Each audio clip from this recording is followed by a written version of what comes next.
Boa noite a todos. Sejam todos bem-vindos nessa casa de paz e luz. Sintam-se acolhidos, sintam-se abraçados. E para que a gente faça essa ligação que essa casa tem como função a Deus de cada um de nós, eu convido então que a gente feche os olhos do corpo físico nesse momento, elevando a nossa prece a Jesus, nosso mestre e irmão, pedindo a Ele que derrame sobre cada um de nós a luz do entendimento, a luz do amor, a luz da caridade. E que esse momento de estudo e oração seja absorvido por cada um de nós da melhor forma possível. E absorvendo essa luz, ela seja levada por cada um de nós a todos os lugares onde estivermos, sendo luz de Cristo no coração dos nossos semelhantes. E que Ele nos abençoe e que essas lições desta noite, esse estudo, esse aprendizado seja proveitoso para cada um de nós. Elevamos nesse momento os nossos agradecimentos aos pés de Deus Pai Todo-Poderoso. Que assim seja.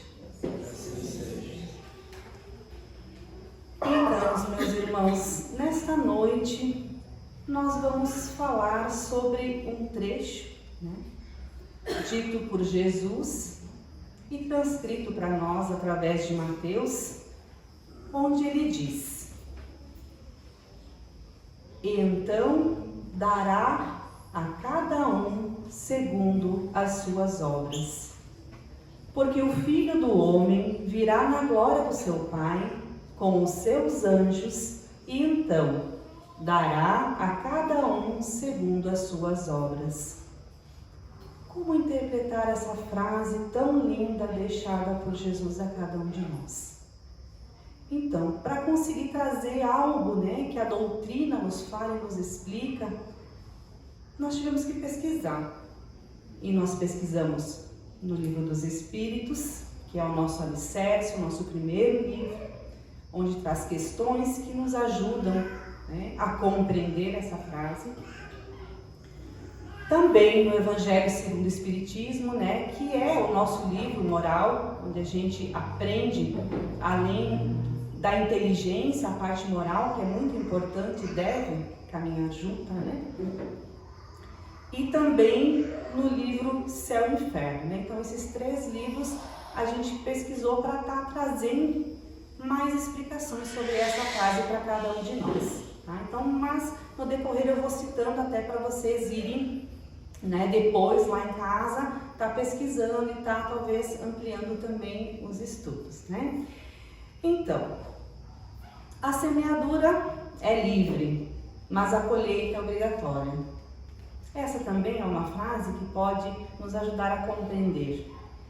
E outra frase de Jesus, também do Novo Testamento, escrita por João, no seu capítulo 5, versículo 6 a 8, diz: "Levanta-te, toma o teu leito e anda."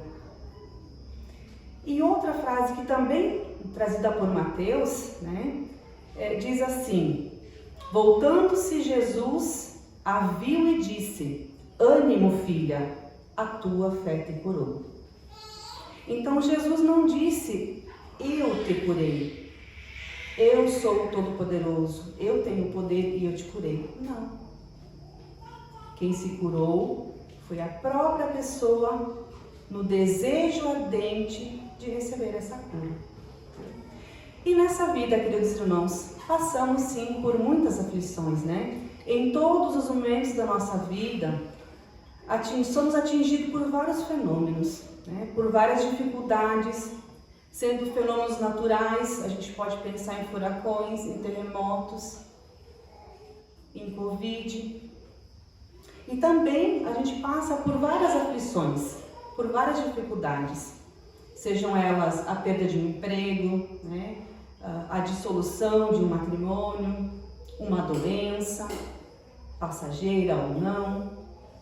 Então são várias situações que eventualmente nos vêm como situações que não conseguimos controlar, né? Que não temos controle, trazendo o que para nós? Angústia, e faz com que a gente recorra ao quê? Ao médico, né? Aos cuidados e também, né? Com certeza, a Deus. Então, se a gente pensar, né? Que essas dificuldades que estão nos levando até Deus, elas são importantes que a gente entenda, porque muitas vezes a gente ouve, a gente fala, a gente lê, mas precisa passar por o quê? Pelas dificuldades e pelas aflições para enxergar, né? Porque se a gente faz sempre a mesma coisa, a gente vai ter sempre os mesmos resultados, né? Então, quando a gente se dispõe a querer algo mais, a fazer algo mais, ou a passar por uma dificuldade, uma aflição, ela nos impulsiona, né? A mudança. Então, os tropeços e as dificuldades da vida são, na verdade, o passo largo que podemos dar no nosso crescimento espiritual, no nosso crescimento pessoal, nas nossas virtudes e eliminando de cada um de nós aquilo que não é bom, né? Então, como falei para vocês, no livro dos Espíritos, a questão 851, ela fala sobre as fatalidades. Então, pensando, né, a cada um segundo as suas obras, essa questão ela fala sobre a fatalidade. E o que é a fatalidade, né? É aquilo que a gente não pode evitar. Então, Allan Kardec, ele pergunta nessa questão aos espíritos da seguinte forma: há alguma fatalidade nos acontecimentos da vida? Segundo o sentido ligado a essa palavra, quer dizer, todos os acontecimentos são pré-determinados e nesse caso em que se torna o livre-arbítrio? Então quer dizer, existe a fatalidade, não tem nada que a gente possa fazer para evitar? Será que a nossa vida ela é assim, quando a gente reencarna, né? Ela é traçada de forma engessada e não tem como a gente mudar? E os espíritos então respondem: a fatalidade não existe senão para a escolha feita pelo espírito ao encarnar-se de sofrer esta ou aquela prova. Então quer dizer, queridos irmãos, quando a gente tem a bênção de reencarnar, de retornar a essa terra, né, no caso nesse planeta, a gente faz escolhas, né? E muitas vezes a gente pensa assim, não, tenho uma lista lá, né, de provações e aflições que eu tenho que passar, eu quero passar todas, coloca tudo na lista que eu quero passar tudo uma vez só, né? E a espiritualidade ela não permite, né? Porque existe uma frase que eu acredito que todos vocês também conheçam, né? Que Deus não dá o fardo mais pesado que a gente possa carregar, né? Continuando então na resposta dos espíritos, eles falam: ao escolhê-la, ela traça para si mesma uma espécie de destino, que é a própria consequência da posição em que se encontra. Falo das provas de natureza física, porque no tocante das provas morais e as tentações, o espírito, conservando seu livre-arbítrio, sofre o bem e o mal e é sempre senhor de ceder ou de resistir. Então, o bem e o mal ele está agindo no nosso planeta.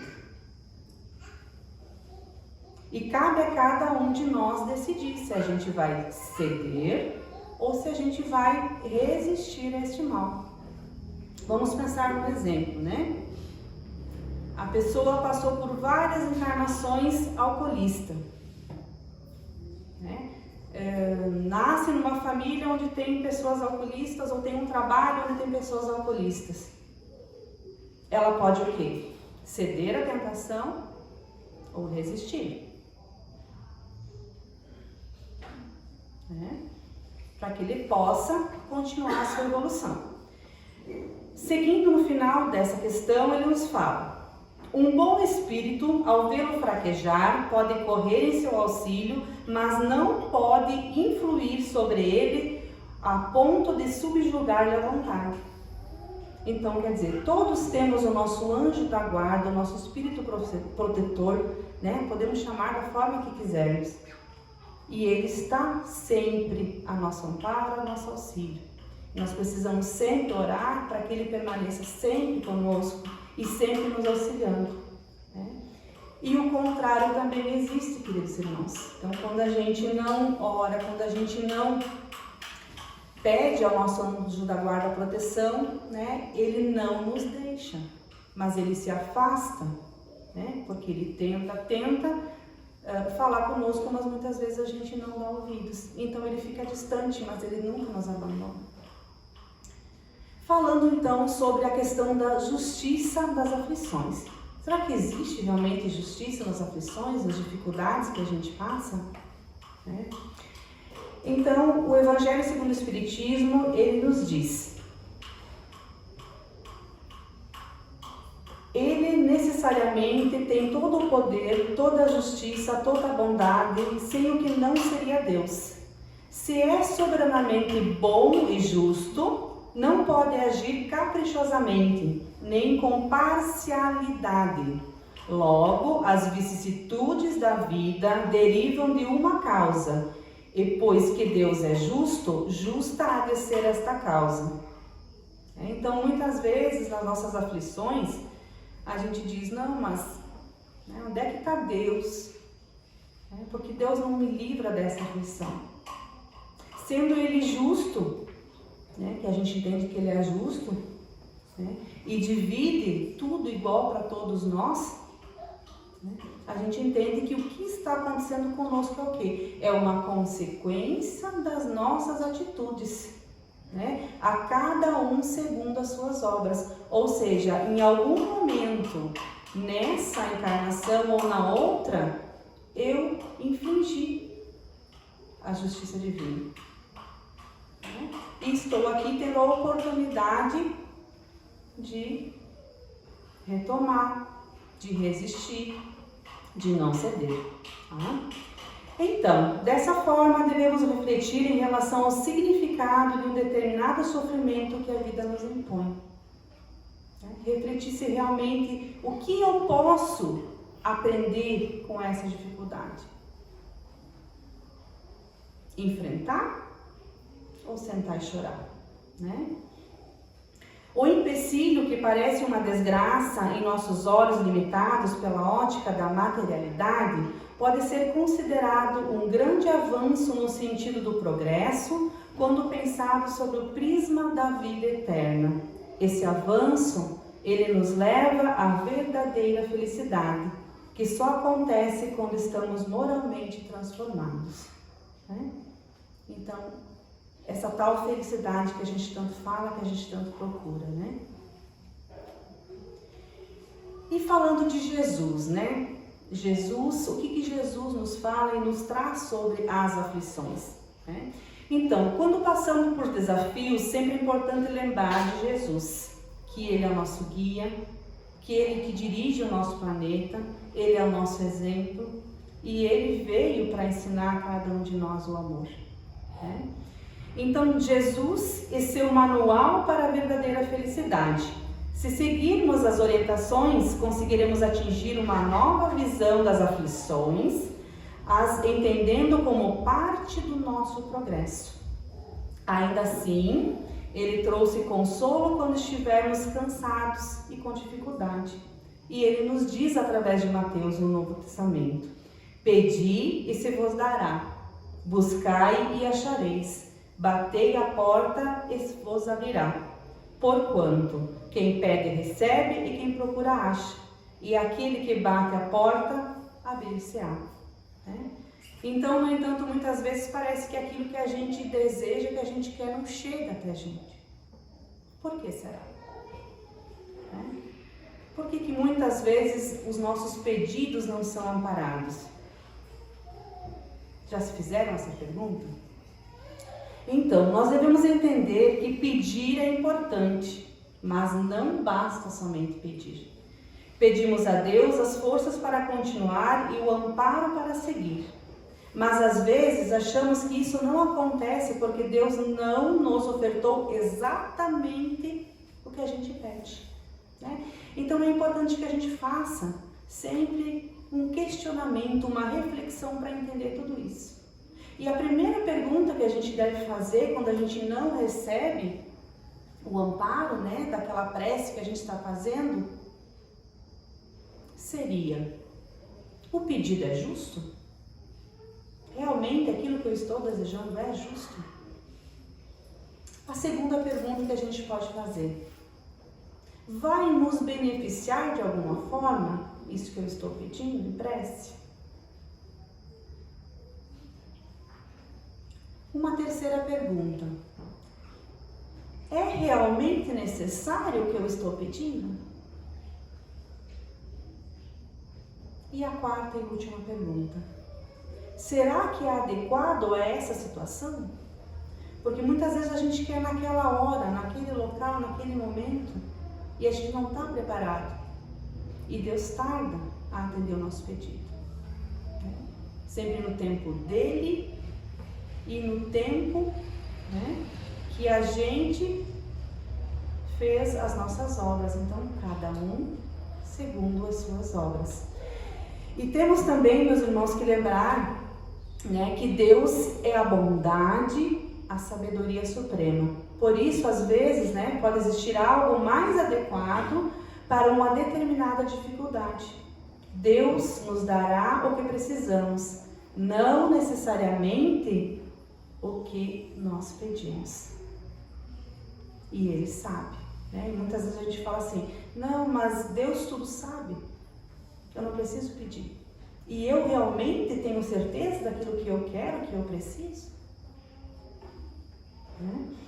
E muito importante também a gente lembrar, né, que quando Deus tarda para atender os nossos pedidos, Ele está fazendo com que a gente tenha o quê? Resignação, né? Coragem para realmente buscar aquilo que a gente deseja, treinando a nossa paciência na espera daquilo que vai chegar, e dá também inspiração, né? Ou seja, essa inspiração pode vir de várias maneiras: através do estudo, através de uma conversa em família, no nosso trabalho, no nosso dia a dia, aqui na Casa Espírita, né? E muitas vezes essa inspiração vem, né, e a gente não entende. Por isso que a gente tem que estar sempre em sintonia, a gente tem que estar sempre em oração, né? E falando em oração, né, a necessidade da ação quando a gente deseja algo, ela é muito importante, né? E quando a gente fala a cada um segundo as suas obras, a gente fala muito do presente, né? Quando a gente fala presente, é algo bom, a gente tem uma sensação boa quando a gente ouve essa palavra. E muitas pessoas se perguntam: quem eu fui, como eu fui no passado, na outra encarnação? Às vezes a gente tem essa curiosidade. E aonde a gente vai encontrar essa resposta? No presente. Porque é a cada um segundo as suas obras. E o que estamos vivendo hoje aqui é consequência daquilo que a gente foi na outra encarnação, nas outras vidas. Da mesma forma, quando a gente pensa assim: o que vai ser do meu futuro? Como vai ser o meu futuro?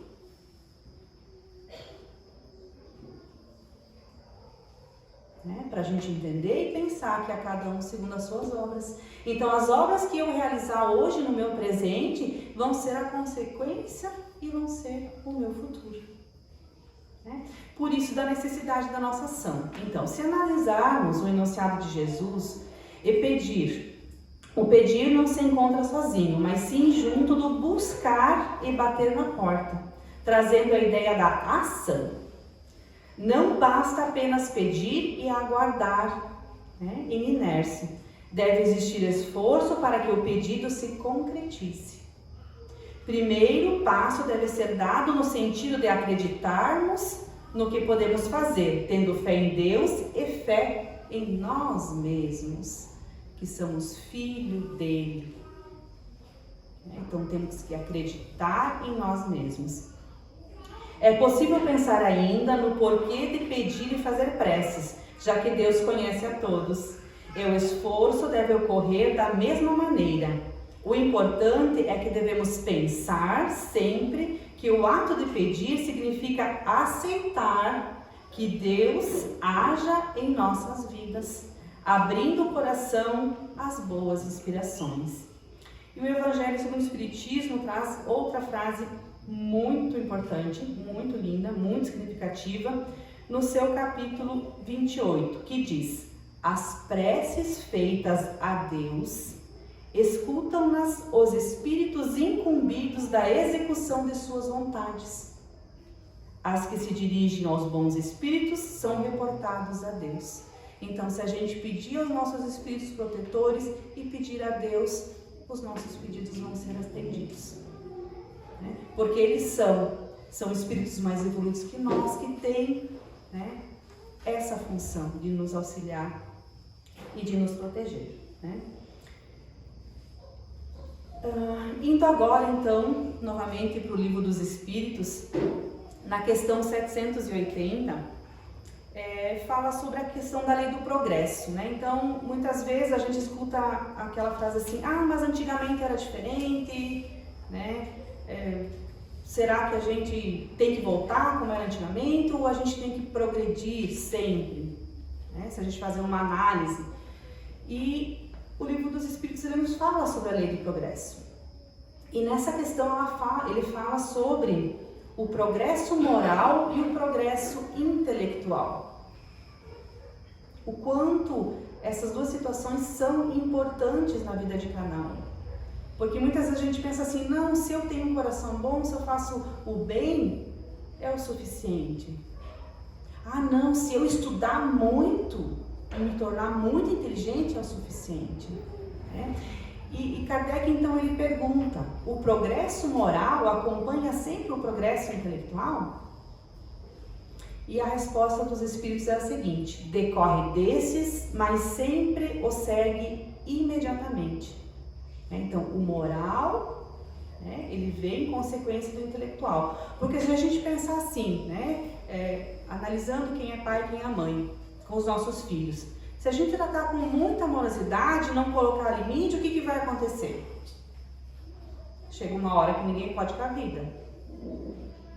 E agora, se a gente for muito pensamento, muito intelectual e não tiver um coração, uma moralidade para transmitir aquilo que a gente sabe, aquilo que a gente conhece, também.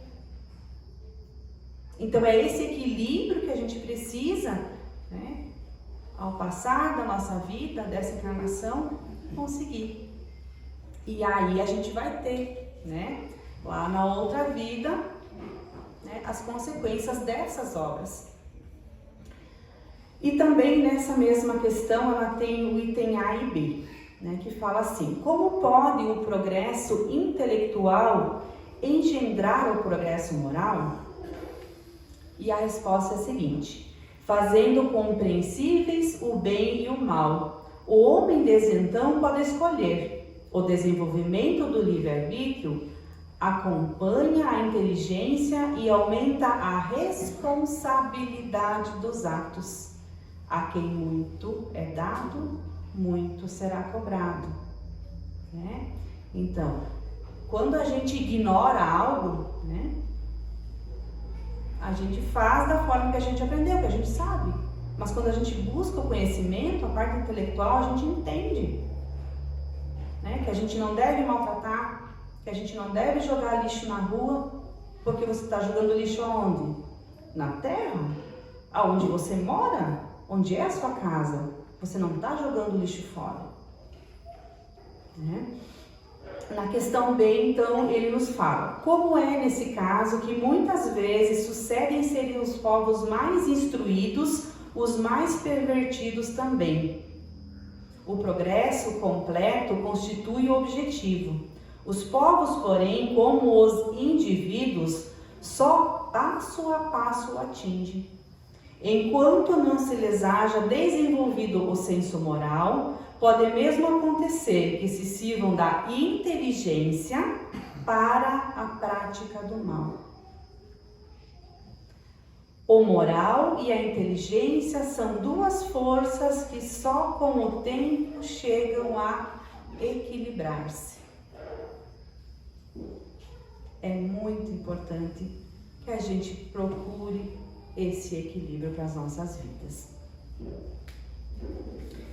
Falando também, do nosso planeta de provas e expiações, que é o nosso planeta Terra, as provas e expiações do nosso dia a dia, o que a gente pode refletir sobre isso e sobre o fardo, que a gente fala aqui, um fardo muito pesado, muitas vezes que a gente chega a essa conclusão, Então, no estágio evolutivo, em que nós nos encontramos, nem sempre achamos fácil aplicar as instruções de Jesus.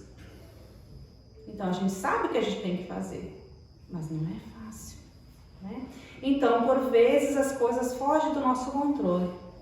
Nos desesperamos e temos dificuldade de aceitar as situações adversas que nos acontecem. O desânimo e os sentimentos de desistência chegam até nós, fazendo com que fujamos de situações que poderiam ser proveitosas para o nosso progresso. Então, não conseguimos ter aquela inspiração para enfrentar as dificuldades, Então, é nos obstáculos da vida que nós proporcionamos os momentos de provação e nossas próprias limitações. Lá na escola, quando a gente aprende a desenhar as letrinhas, cada etapa é feita para que a gente consiga.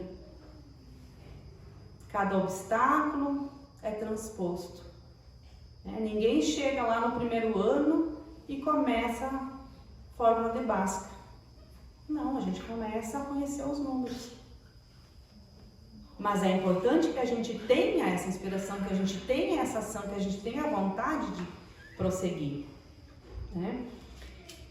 E o Evangelho segundo o Espiritismo também nos diz: a Terra pertence à categoria de mundos de expiações e provas, razão que aí vive o homem de braço com tantas misérias.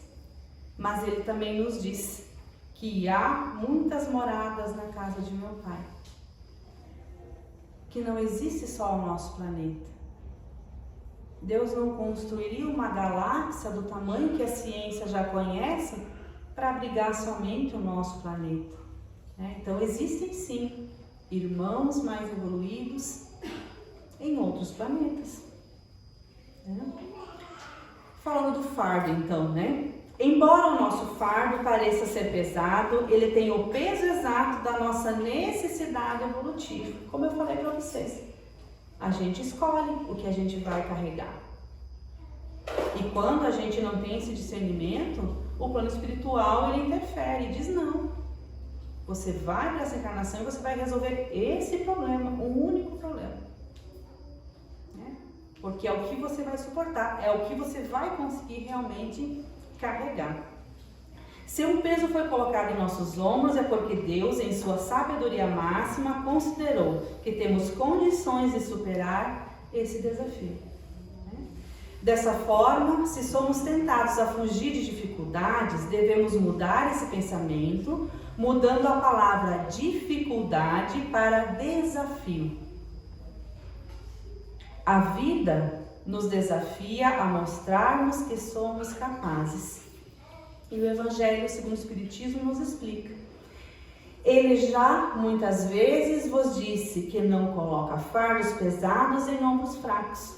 O fardo é proporcionado às forças como a recompensa ou será a resignação e a coragem.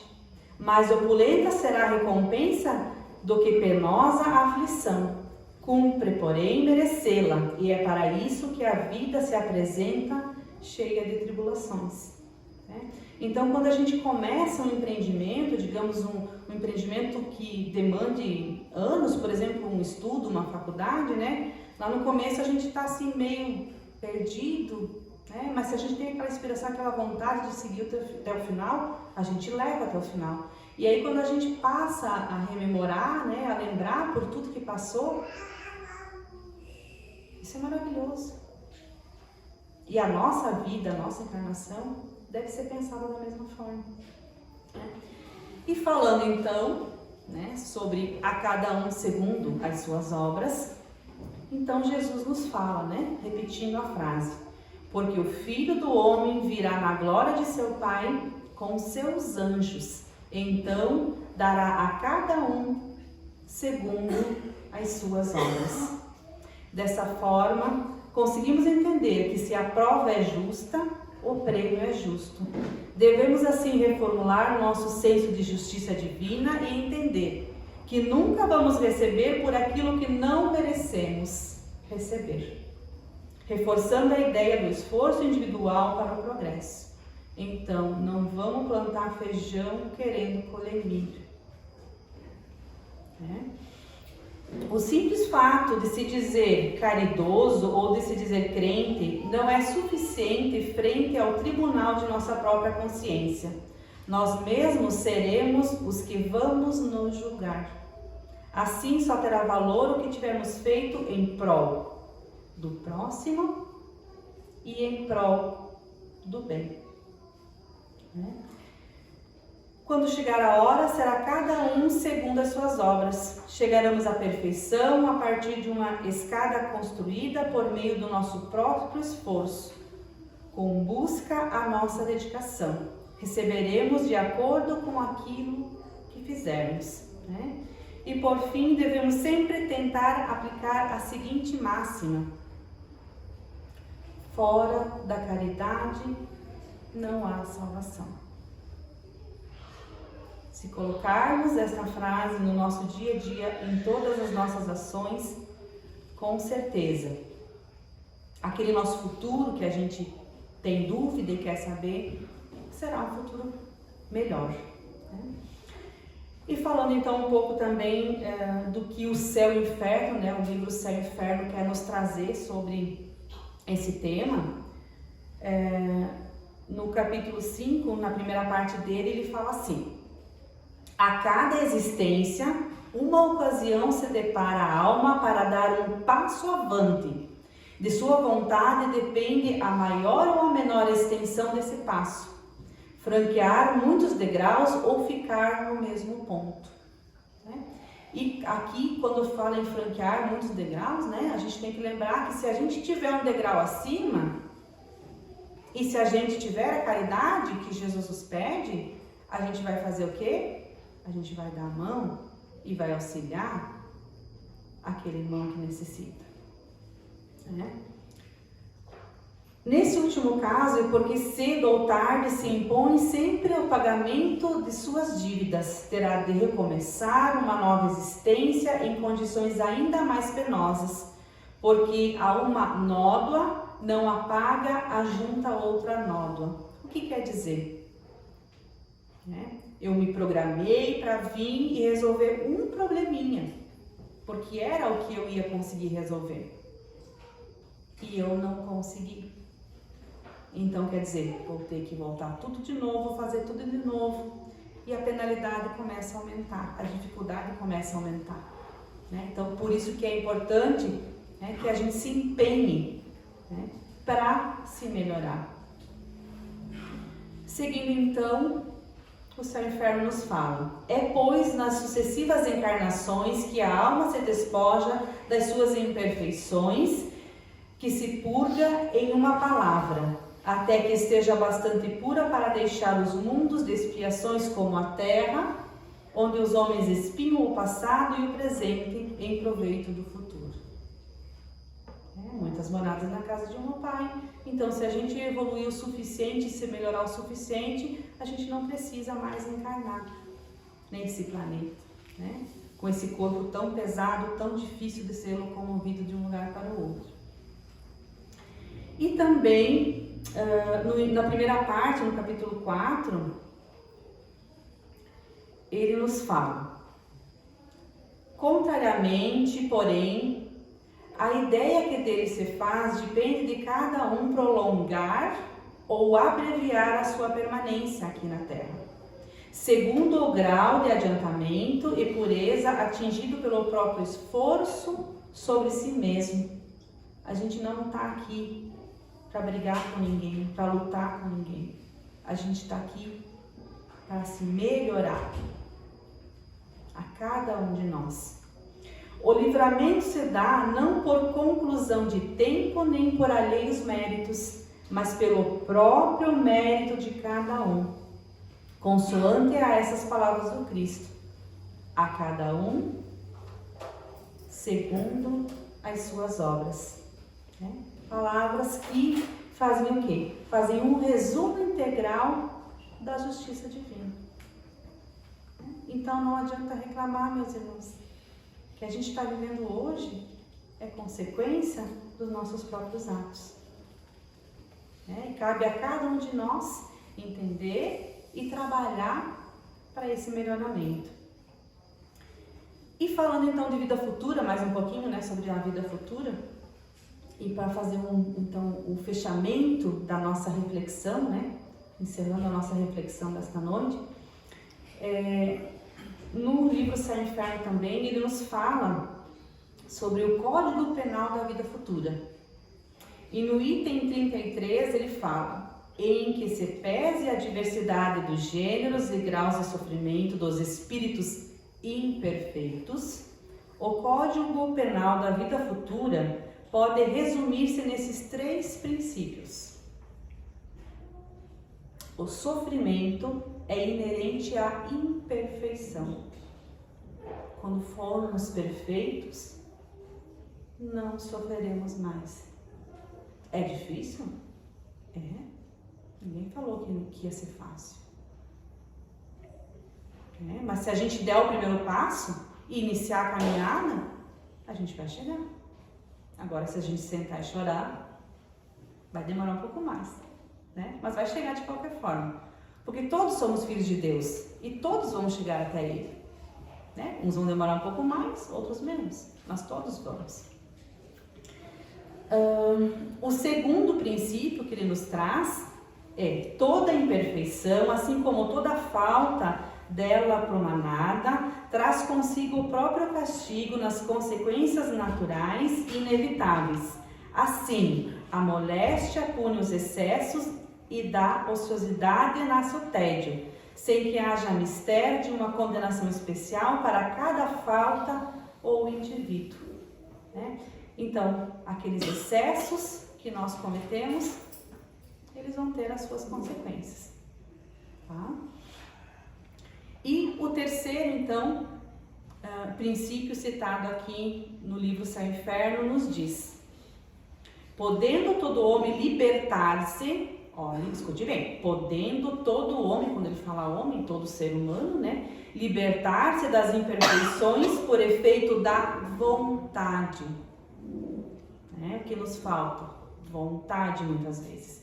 Pode igualmente anular os males consecutivos e assegurar a futura felicidade. Essa palavra tão maravilhosa que muitas vezes a gente procura ela em várias coisas, em várias pessoas, mas ela está aqui, dentro de cada um de nós. Está dentro do nosso pensamento. E quando a gente pensa, a gente cria. Quando a gente deseja, realmente, no fundo do nosso coração, as coisas se realizam. E a gente precisa, com o nosso pensamento, criar aquilo que nós desejamos. Ter a cada um, segundo as suas obras, um futuro brilhante, um futuro melhor, um futuro bom. Não só para mim, não só para nós, mas para toda a humanidade, Então, finalizando, a cada um segundo as suas obras, a frase, do Céu e Inferno também nos diz: a cada um segundo as suas obras, no céu como na terra. Tal é a lei, a justiça divina para cada um de nós. E para encerrar, uma frase que eu achei muito linda, de Divaldo Franco, para vocês refletirem ao saírem daqui, que diz assim: o mal que me fazem não me faz mal. O mal que me fazem mal é o mal que eu faço, porque me torna um ser mau. Reflitamos, queridos irmãos, nessa semana sobre essa frase e que elas venham dar aquela alavanca, tirarmos da inércia a ação para sermos e termos algo melhor em nossas vidas. Elevando o nosso pensamento a Deus, nosso Pai Todo-Poderoso, ao Mestre Jesus, nosso irmão e guia, aos anjos guardiões que cuidam de cada um de nós. Pedimos também a todos os trabalhadores espirituais do Grupo Espírita Corrente do Bem, que nesse momento, através da força do nosso pensamento, uma luz branca de paz seja gerada, que aquele pensamento que é vida, que é força, e que esse pensamento de paz, saindo dos nossos corações, através de nosso pensamento, siga para o alto e abrace o nosso querido planeta Terra. E que essa paz se expanda e chegue ao coração de cada irmão, de cada irmã, que seja receptivo e que ele se multiplique e que ele esteja presente em todos os lares, em todas as escolas, em todas as famílias, nos locais de trabalho, a todos os nossos familiares, e que a bênção de Deus Pai Todo-Poderoso seja derramada como uma cachoeira sobre cada um de nós, limpando toda e qualquer miasma que esteja prejudicando-nos nesse momento. Te agradecemos, Deus Pai Todo-Poderoso, por a instrução recebida nesta noite, que cada um consiga colocar em prática essas ações e chegar mais perto de Ti, do Seu amor, da Sua paz e da Sua felicidade. Que assim seja.